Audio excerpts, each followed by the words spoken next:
Simon Kuestenmacher is the co-founder and director of research at the Demographics Group, based in Melbourne.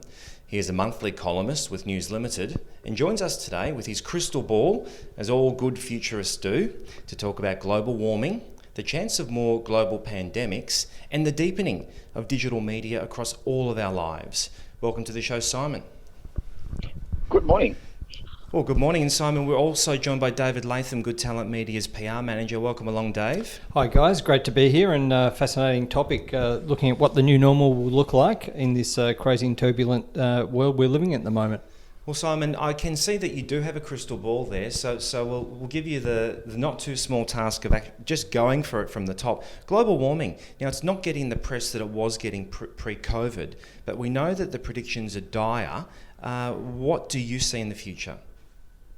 Well, if you look at the global warming from a global perspective, as you must have, this is a global systemic issue, and it needs to be tackled globally.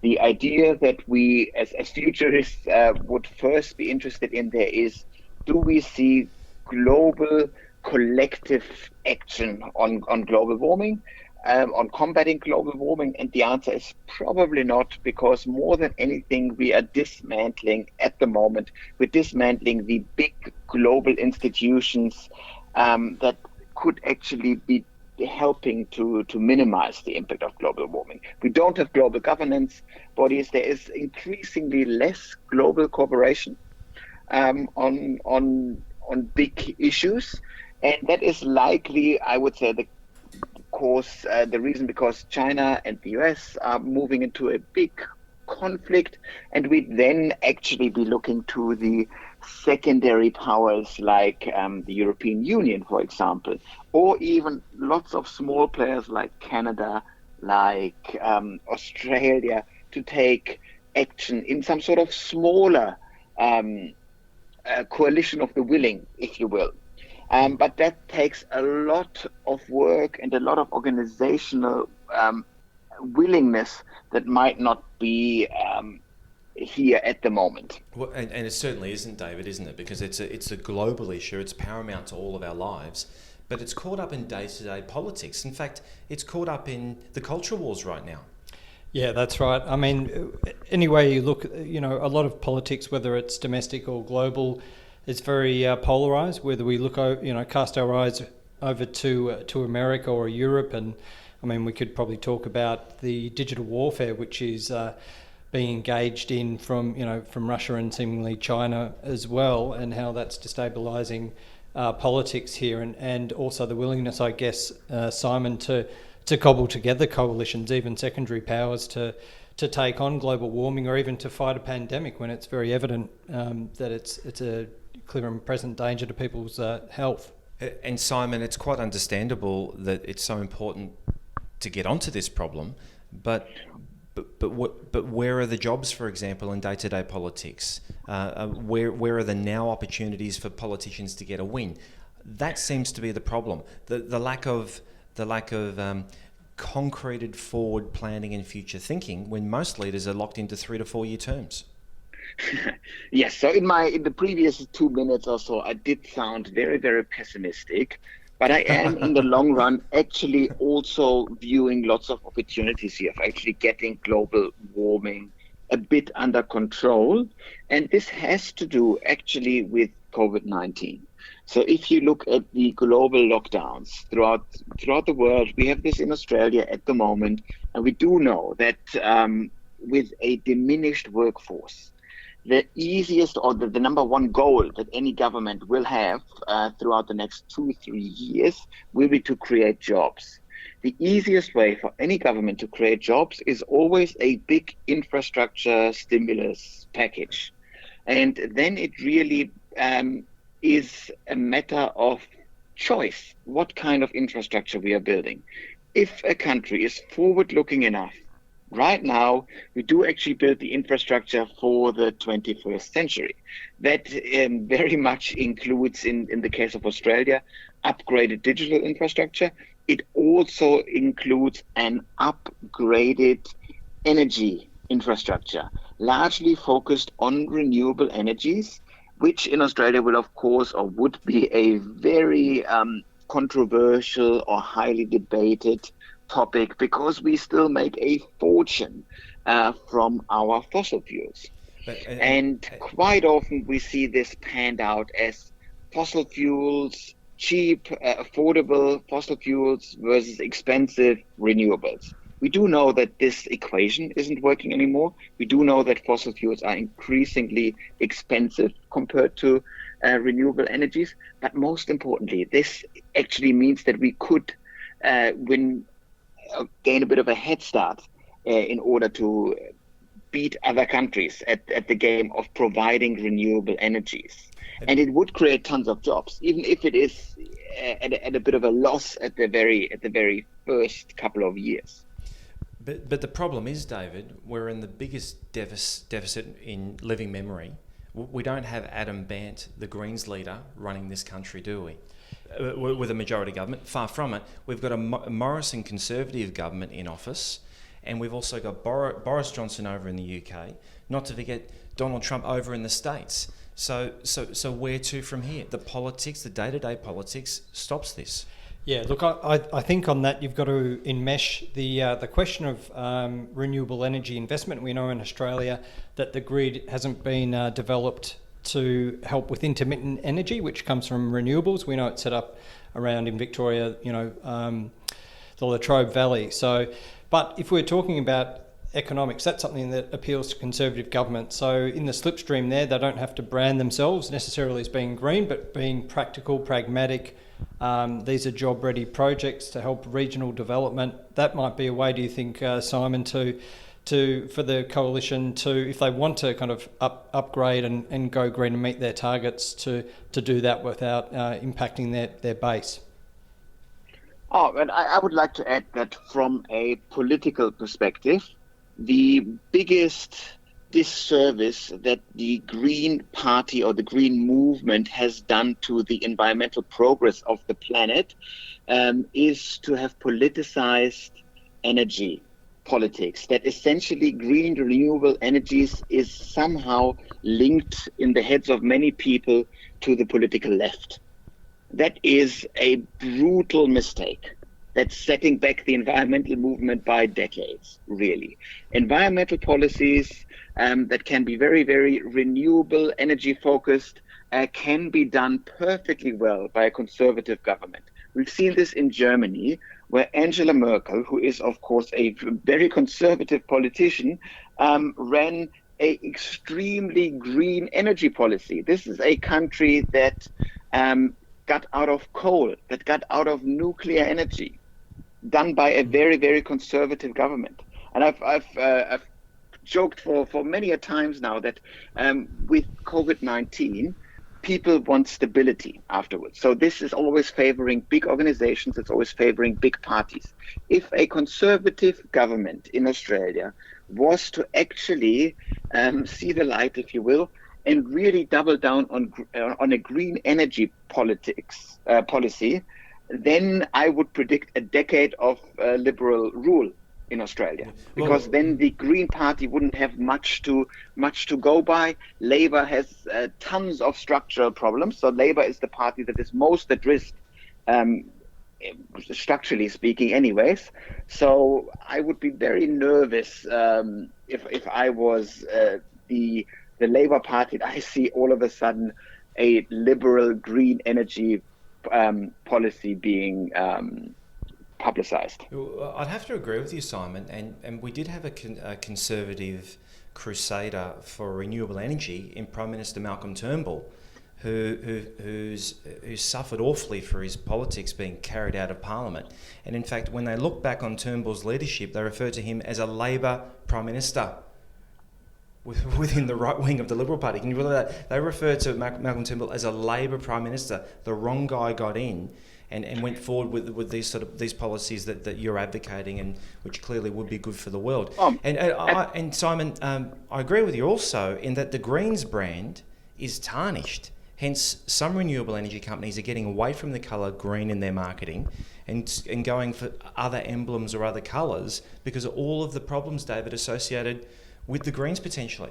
Yeah, that cavalcade, prior to the 2019 election was an absolute disaster for various reasons, but, partly sociological, people, smarty pants from southern states, kind of travelling up to tell the Hicks in Queensland how to do things, I think was, poorly received and rightly so. But yeah, Simon, I understand that Britain as well has positioned themselves in a good way in regard to renewables. So maybe Australia's a bit of an outlier in that respect. Oh, maybe so. Absolutely. Yes, so, but energy politics really is just one of the examples of our larger obsession of putting things onto this artificial spectrum of political left and right. If I talk to people, if I talk to public intellectuals about this topic, I see increasingly fewer people that actually clearly could be put somewhere on this political spectrum. I do think that the whole political spectrum of left and right is actually way too simplistic to make sense of an increasingly complex and increasingly interconnected world. It's a really nice political shorthand because you position yourself on the spectrum, left and right, left and right spectrum, then you compare your position to the assumed position of a politician, and then you decide whether you like them or not. And that's not complex enough. We need more complex issues, and energy politics is a beautiful example because it's not a political issue. This is an issue of engineering.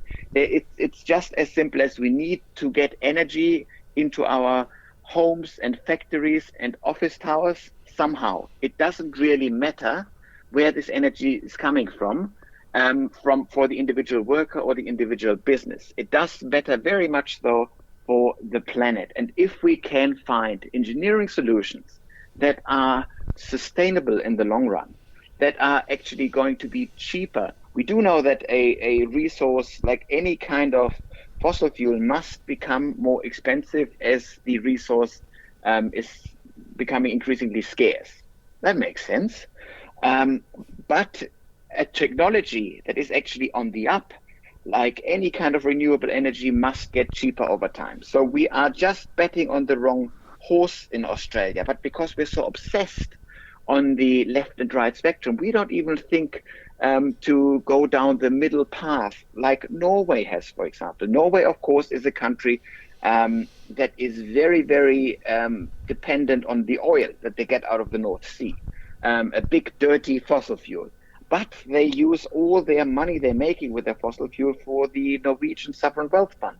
And with this fund, they do finance renewable energy programs. We could do something similar in Australia. We could use our fossil fuel wealth in the short term to create the long-term sustainable energy policies and technologies and power grids that we do need in Australia. But this kind of political framework would need a compromise between left and right. It would need it would need to make sure that we actually let go of our weird obsession with with left and right. We need to depoliticize a lot of things, but we do particularly need to depoliticize infrastructure spending, and energy is part of this.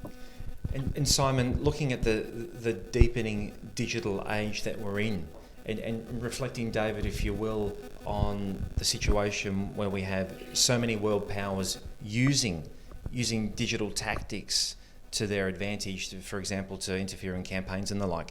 So reflecting on this phenomenon, where do you see that going in the future, David? Yeah, it's very clearly, and people are noticing this is a threat to our democracy. The extent to which the digital platforms, I guess, and social media platforms are getting away from us. So Russia, I guess, has been waging some form of digital warfare to kind of break up the European Union and weaken the NATO alliance and support candidates who are more amenable to their geopolitical positioning and economic goals. But it's very evident in Australia, the media landscape has been severely impacted, and that's a global phenomenon. Many of them closing down, and that's because they're getting gobbled up, I guess, by these platforms, and they're not those people who can read articles on those platforms aren't clicking through, getting ad revenue to the media. And this is a problem, and it means it's a kind of balkanisation of information, and there's no kind of true source of authority, which can be quite, I think, destabilising and seems to be the case. So what are your thoughts on the digital impact on our democracy and media, Simon? We are completely reinventing the way we do democracy, because there is so much out there with just this, all the beautiful online tools that are out there. They provide an opportunity for more direct democracy. That's most certainly, at least theoretically, the case. It makes a political discourse very much vulnerable to external influences. But I view this as a very, very new technology. Facebook is not even 15 years old. So this is a new technology that we are very much in the process of learning. We are in the process of finding ways to regulate this. You know how there's the old truism that regulation follows innovation. There's always, if you throw out an innovation, there is always this couple of years that you have where it's just the Wild West, where you can do whatever you want, and eventually regulation catches up to you. We see this with stuff like Bitcoin at the moment. We see this with online bullying. It can't just go absolutely rampant for a couple of years, and at some stage we must play catch up with the regulations. And we're doing this right now. We were thinking for a long time to go completely digital in our in our elections, because it would be very easy, it would be very convenient. But we now see that this is vulnerable, and potentially more vulnerable than counting paper ballots, which is annoying. But who cares? The additional cost and the additional time to get the data on election day, that's fine. It's probably worth the cost. If we're not opening ourselves up for a risk there. But we also need to have more basic discussions around, and it's a constant re-educating of the population about what it means to live in a democracy. We've seen this in the UK with a vote for Brexit or stay, Remain campaign, where it looked very, very democratic on the surface, because everybody was allowed to vote. So that must be a very democratic process. But we do know that it's from a decision-making process, an incredibly weak process. Whether you like the result or you don't, you force 60 million people or 40 million voters or whatever it was to make a decision, a simple decision, yes or no, about a very complex issue. Did we ensure that these 40 million people all went through a very rigid decision-making process? No, they didn't. I think that you just kind of said yes or no.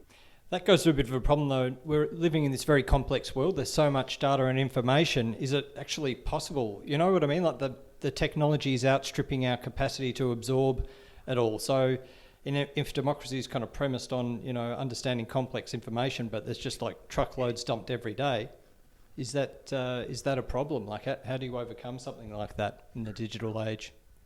So we do say, and this is in my day-to-day job as working with data, it's quite simple. When you provide an article, when you create some sort of website, and you have beautiful, big, interactive, complex maps or data sets that you can put online, you do know that people don't look at this because it's just too much. People have their lives to live, have family to manage, have jobs to go to. You can't absorb all of this information. People then rely. This is in the publishing realm. When I write a column or something, people want the interpretation of the data. That's what they pay for, and we either give it to them or we don't. And what we've done, for example, with the Brexit issue, is we made it sound simple, and you then actually open yourself up in the seemingly democratic process to not being democratic, because then at the end it's more an oligarchy where you actually have those people who can influence the public opinion by spamming your news feeds and printing things on buses and whatnot to put their opinion forward. Whether this opinion is right or wrong doesn't matter, but it really puts the people with more money in the position to influence public decision making, because you will not have 42 million people, whatever it is in the UK, make a informed decision.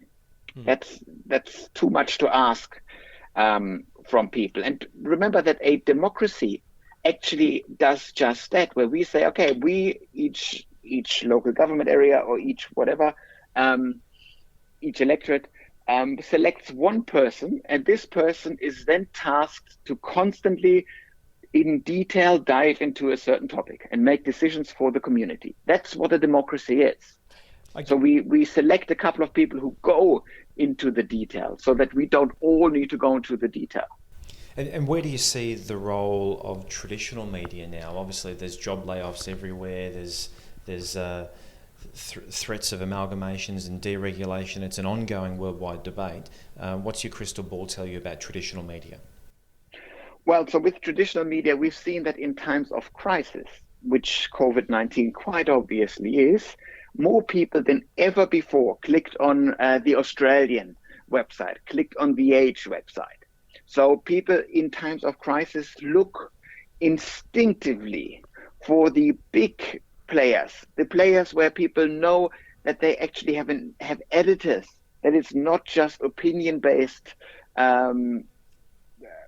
research of opinions that are being thrown around, but that there is an editorial board, that there is a journalistic ethic that is essentially underpinning these opinions. So that's fine. So we do know that more people than ever before are seeking out the traditional media, but we also know that these publications struggle very much to actually get enough subscriptions. We are increasingly less happy to pay for news. If you remember growing up, you know that your parents probably had at least one newspaper delivered to the doorstep every day. That was paid for. You know, probably a weekly magazine or two were delivered to the house every week. But Simon, we can certainly see that here at our agency, helping organisations tell their stories and get their messages across. PR has never been in more demand. It's a trusted source as well, isn't it, Simon? I mean, there's all sorts of a chaos of information and conspiracy theories out there. But like you say, when the rubber hits the road and there's chaos, like COVID has caused, people really want to get an authoritative source, and they return to traditional media. And so when you do have the conspiracy theories happening out there, they are very tempting because they provide you with apparent insight, and they follow circular logic. They are within their limited logic. They make sense. And so when this is all you consume, when you really don't look at anything else, but only at the conspiracy theory in itself, it kind of makes sense. And you can, of course, disprove it if you go through a logical process, if you go through an academically rigorous process of reviewing this. All of these myths can easily be debunked, but it does take time. Yeah. And not everybody has the capacity to do so or the willingness to do so. So ideally, we actually do rely on very trusted news sources to do so. And that works well if the trust is there, but the trust has been completely diminished over time. And it's not just trust in the big news sources that in a very simplistic way get labeled fake news by some sort of nut jobs. But it's also the overall trust in big organizations has been eroding. Yeah. Look at the church. Royal Commission into Church, all those child abuse issues in the church. So trust in the church is down. Membership in unions, that's down. Vote for big parties collectively. In 1990 election in Australia, 2% of the votes went for the third party. So every party that is not Labour or Liberal, 2%. By now, at the last election, this went up to 26% of the votes, even though we lived through economically rich times between, in those 30 years. And that is quite shocking. That the more we distrust the big players, where is the trust coming from? And so it's a general issue that we do need to find, is how do you actually communicate to anybody, really, whether this is in a PR sense or in a just individual personal sense. How do you communicate with a person to convey trust? How do you do this? It's very difficult. I mean, one interesting phenomenon as well is that kind of interplay between social and traditional media. So you can see that Donald Trump very much uses that Russian propaganda method of backing up a truck of misinformation and dumping it into the news cycle. And as people are kind of going through the pile and the rubbish and about to kind of disprove it, the next truckload arrives. And so you never actually catch up and bring proof to bear. But also some people just seem not to want to know the truth. And because there's this kind of flattening... Of course, but we also do know just the traditional sense of propaganda. So we do, I'm German, so I did do my fair share of, researching up on World War II propaganda. And it's just a very famous thing is that you never need to convince anybody of your conspiracy theory or of your claim of how horrible this or that group of people is. That's not the goal of propaganda. The goal of propaganda is always to just add a tiny bit of doubt into the soul of people, just the tiniest bit of doubt. And you do this often enough, then people start questioning everything. There's just a general sense of mistrust that you're installing in people. And you can do this quite easily online, where you can disguise your true identity, where you can multiply your message in different ways or forms. And of course, you do have those big beasts of Facebook, of Twitter that emerged in record time. And they need to manage this. And the implications that we have here about free speech is very, very difficult. Yeah. That we do need to manage, because we don't want to fall into the trap of stifling free speech. And we are very much in a position where this is the way that we are going to. You do see very progressive, left-wing, green kind of mindset that wants to stifle opinion. It's the canceling culture. So there is a lot of well-meaning madness occurring in the canceling culture, where you do stifle free speech simply because you find this to be offensive. And you must become, in a democracy, you must be okay with opinions that are radically different from yours. And there is, of course, somewhere you need to draw a line in the sand. And this is when it becomes actual hate speech, when it becomes speech that is talking about, committing a genocide or that indicates violence. That's where you need to draw the line in the sand. But you don't need to draw the line in the sand because you think that somebody is ludicrous in his theories. That you need to carry this burden. Well, Simon, certainly fascinating looking into the future with you. We thank you so much for your time, and thank you for joining Press to Press. Oh, my delight. Thanks, Simon. Thank you.